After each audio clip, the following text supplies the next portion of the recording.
bold predictions for the second half of the Rangers season. Is there anything that jumps to mind for you, fine gentlemen? I guess a bold prediction will be this. Marcus Semien is our best player in the second half. Okay. I know there's 72 games. It's a little bit different. It's not like split up perfectly.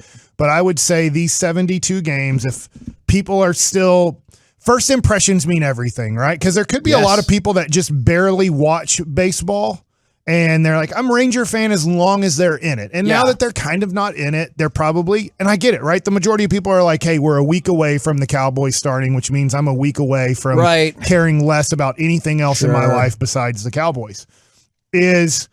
I think Marcus Semien is going to have a really nice finish to this season, and it's nothing against Seager, nothing against Adolis Garcia or any of those guys. I just think these last 72 games, I bet we're going to go, man, Marcus Semien is our best hitter. Do you think that will make the overall picture of the year for him look respectable? I do, because I think that at the end of the year, he's going to be over 250, and he's going to have 25 to 29 home runs. I won't get him all the way to 30. That would be freaking amazing in 70 games. What does he have, 12 or 14 right now? So still not great, but but better. Overall, I think you look at it and you go, those are, out of all second basemen in baseball, he'll have top 7 offensive numbers. Okay. Which I know we're hoping for the best.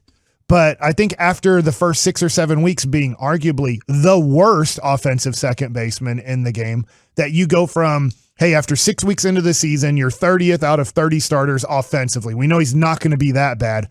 But to get into easily the top 10 offensive second baseman, having that bad of a stretch to start the year, I think is pretty impressive. All right, then I'll go with this one. Bold prediction, the Rangers make a significant trade for a pitcher. And get that will help them not only this year but next year as well. And it'll be kind of like a Cole Hamels thing where you're like, whoa, this is more about next year. You're out of it, but then they finish strong this season, and you're like, okay, we have a couple more moves for this team, but I think they make a significant move for a pitcher at the trade deadline. So that's my bold prediction. I don't know who. So what I just heard you say is we're getting Luis Castillo. That's what, That is what I just heard. During the All-Star game, Adrian was sitting with me watching the game, and I'm kind of going through, and there were so many times where I'd go, I've wanted that guy on this team for 3 years. I wanted that guy. And she was like, who's this guy? Because she liked his hair. And she's like, how does his hat fit on his head? How does it do that? And I was like, well, this is a pitcher that I've told Kevin I've wanted for a very significant amount of time. And he's a strikeout pitcher. This is perfect for us. But whoever the pitcher is, I think they're going to be on this club when the era of the lighters and Kumar Rockers take over as well. So I think they're going to be involved there. I like what you're saying, and I like the team you're looking at. And I've been looking at this, and I need to find out more information on his injury, on his contract status, and everything like that. But I do look at the Reds, and I just wonder if the contenders are just going to give way too strong of an offer to the Reds for Castillo rather than us. But I wonder about Tyler. I think you say it Malley is the last name. I know it's spelt a little bit different. He's not having a good year this year, but he is on a horrible team. So 3-7, look, they're going to probably lose 100 games. 4.48 ERA in one of the best hitter parks in Major League Baseball. Cincinnati is just so easy to hit a home run there. So it's not an easy place to pitch. But last year, he was 13-6 with a 3.75. He's 27 years old. He's hurt. So if you're a contender, you can't really trade for him if you're not even sure if he's going to pitch the rest of the season. But if you're the Rangers, and you're like, doing it for long term. We're doing this more long term than we need help right now, or it's not a good trade. I could see the Rangers pulling off a trade where they trade some of their kind of Justin Foscue, I'm just throwing it out. Like, where in the world is he going to play for the Rangers in his career? Like, you trade him some guys that maybe make more sense for Cincinnati's prospects, and then you get a guy that's 27 years old. You try to lock him up more on a 4-year deal, and now you're like, hey, we have him till he's 32 years old. He makes a lot of sense for the Rangers. Yeah, that's kind of the I think it's a significant pitcher that you can work with for a bit. But like Castillo, Kevin, That's the dream. Like, that's the pipe dream. I'm sitting there going, okay, I'm set for a while. Yeah. And then I'm looking at like the future of, man, we have lots of strikeout guys on our club at that point. Because if you're looking at the mindset of the future with Leiter, if you're thinking about keeping those guys around, those are going to be strikeout pitchers. That's what they're going to be good at. That's what the hope is. I feel like Kevin's going to make the bold prediction that in the next 2 weeks, Joey Gallo's back on the Texas Rangers. Don't do it. I'm not. Lies. Do it. Just say what you feel. You say it. Say it. Do it. Say it. Do it. Do it. Say it. I mean, we all know it's going to happen, right? Oh my You're ready to just accept it. Scott Boras was setting it up by being like, you just wait when he ends up showing everybody what's what. The Yankees don't want him. He is still, I was about to say beloved, but that's probably too strong of a word. There's still a whole lot of people around here that really like him. Beloved is too strong because there's people who are like, he hit 197, I hate him.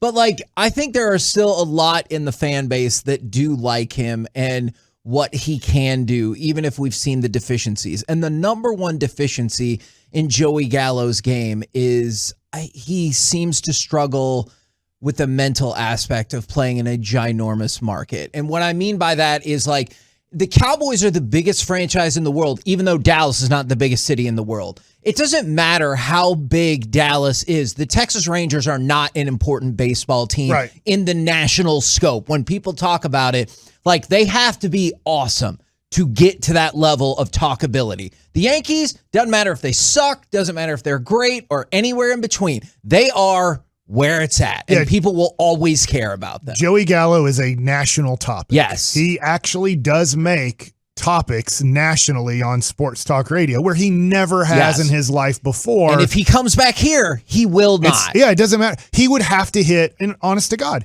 he would have to be right now at the break. He would have to have 40 home runs at the All-Star break in Texas for anybody to ever talk about him nationally, where he's threatening 60 plus or even 73 home runs. And that is probably what he needs. And so yes, 100%. I do see the appeal of bringing him back. If for nothing else, I think you can get him for very, very, very little. And I think if you decided to keep him longer term, that would not be as expensive as we once feared. And I think he would instantly get better without the pressure of the media and focus every single day. So yes, I 100% see the possibility for that to happen. From the 817, this bold prediction kind of bums me out. Bold prediction, seriously. Martin Perez will be traded or will have a mid-4 ERA. No, his ERA won't be that high, but I will say this. You think he's going to get traded now? No, 25 to 33% chance that he does get traded. So I'm not putting it at nothing. So I'm not saying he will get traded, but I think the Rangers are going to listen to offers. The Rangers aren't going to do the Yu Darvish thing in 2017 where they were pretending like we're waiting, we don't know. And then it got to be deadline and John Daniels panicked a little bit and was like, crap, nobody offered me anywhere close to what I was asking for. Yeah. We're down to 2 hours left until the deadline is over.